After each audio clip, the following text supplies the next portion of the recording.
Hello and welcome to today's video. We will review the Norfolk & Western Class J 611 excursion version with the Spirit of Roanoke under the cab from MTH.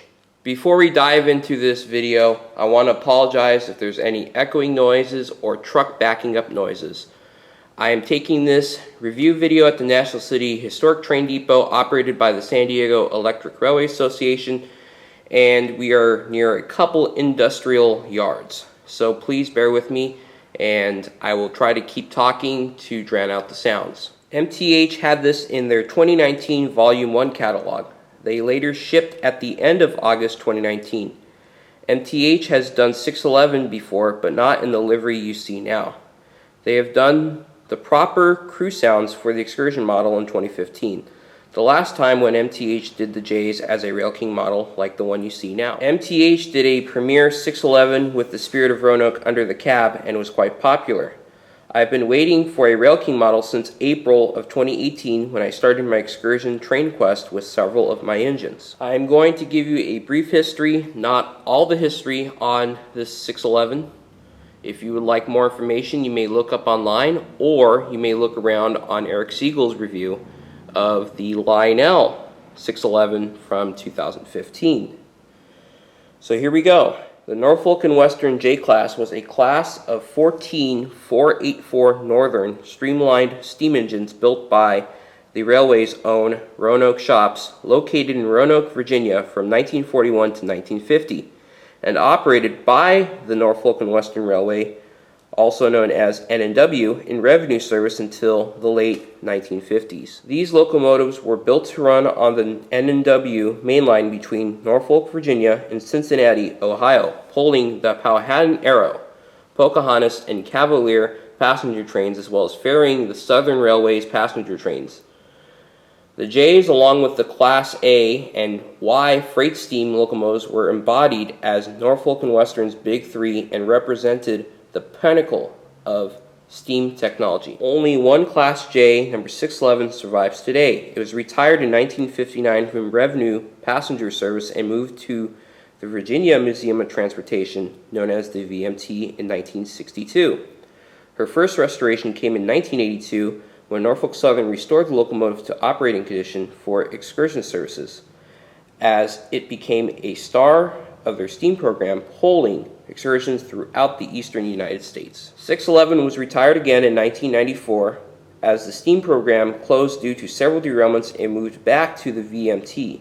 At the time, Class A 1218 was in operation alongside 611.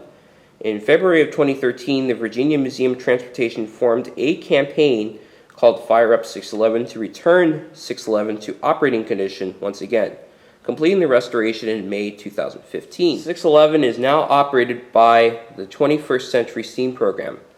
When 611 is not in operation, she sits at the Virginia Museum of Transportation with Class A 1218 and Class Y6A 2156. It will be in Strasburg for a month or so. Take a look at the 611 website and Strasburg Railroad Museum website for more information. Let's get this review started. We will start off with the front.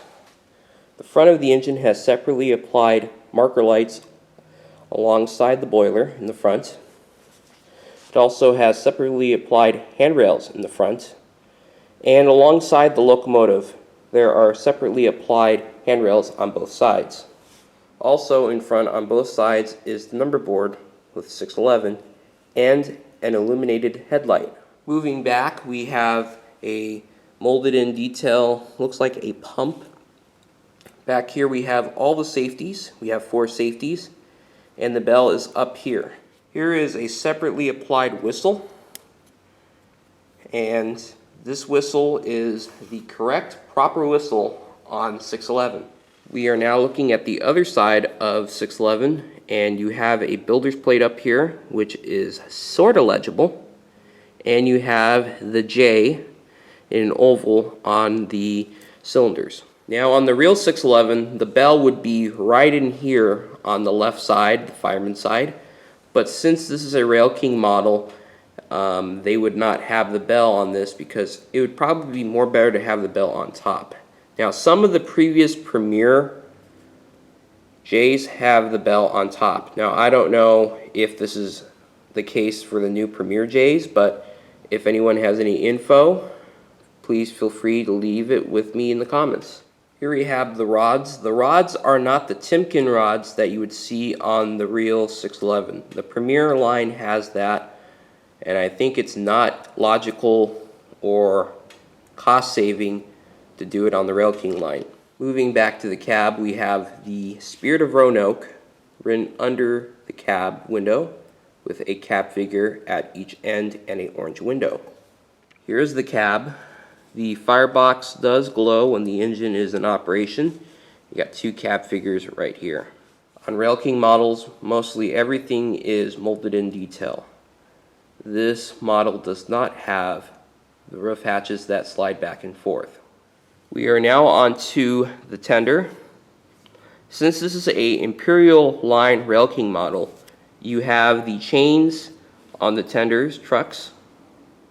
Here is the front portion of the tender, a lot of cast in detail. You got a coal load up here, which we'll look at a little bit more in a minute, but we have some legible writing such as Stoker slides removed from this tender, and it's coming back in. Be careful of exposed screw, and black smoke is wasteful. Be careful. Here is the coal load again. This is actual real coal, so if you were to peel this coal out of the tender, you could use it in a live steam engine. While we are at it, we're going to take a quick look at the auxiliary water tender that has been sold in the past. This was not offered at the same time the J was produced. This was offered, I believe, the last time the J was produced or when MTH did the Railking Y6. On these older tenders, they had an automatic coupler and a rear light. Unfortunately, that is no longer the case with this model, but still, overall, it's a very nice model. My favorite part about it is the chains. You got the chains under this, which are pretty incredible. The other thing is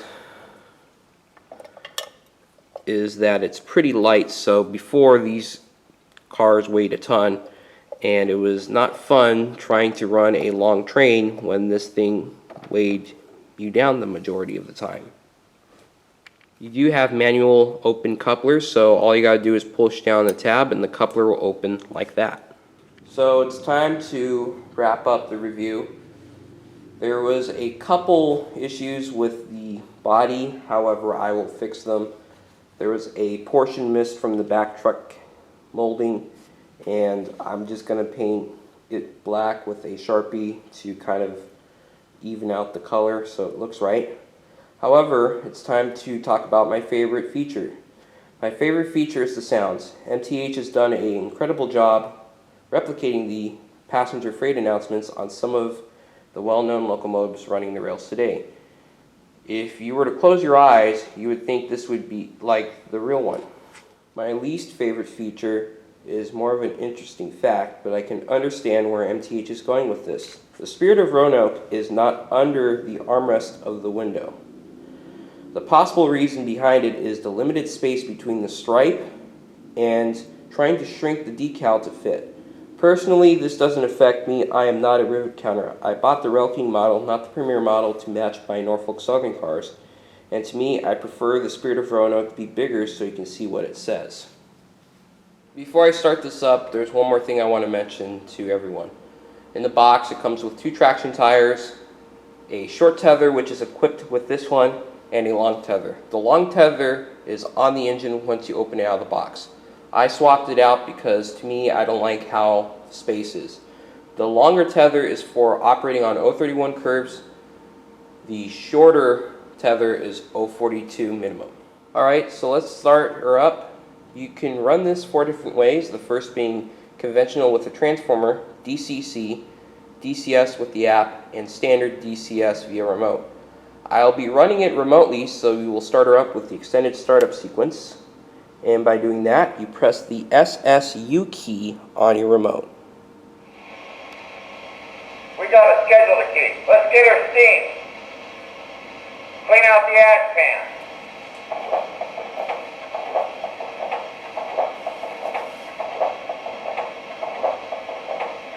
Grab a shovel and spread that coal.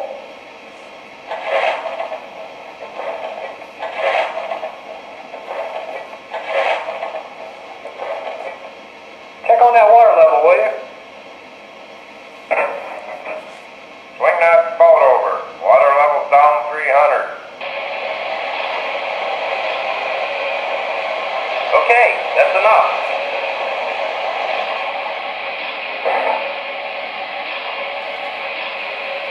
Let's grease up the side rod.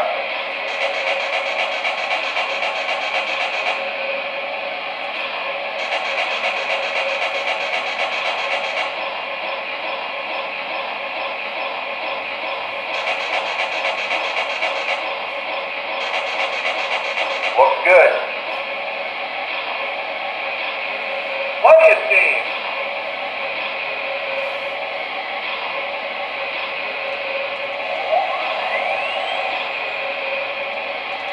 I'm going to blow her down now.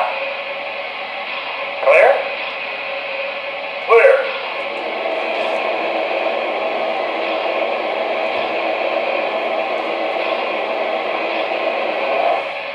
Alrighty, so let's listen to some sounds. Here's the whistle. This is just pressing down the W/H white button.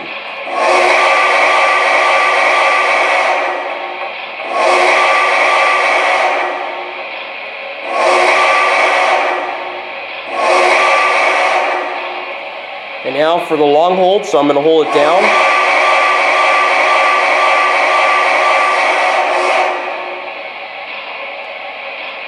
We'll do the soft key whistles. Here's the SFS whistle, which is the forward sounds. Here is the SRS, the rear sounds. And here is the SXS, the grade crossing sounds.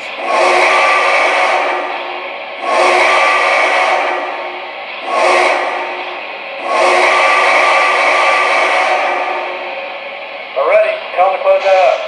Here's the bell. This is my favorite sound effect out of the whistle and all the other sound effects on this locomotive.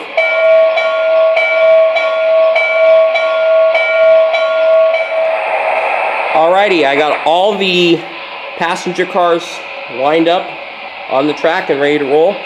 These are not the exact passenger cars Must be time to go. that it pulled on its first excursion, because that is what the sound file for the PFA is based on, but this is close enough. So here we go.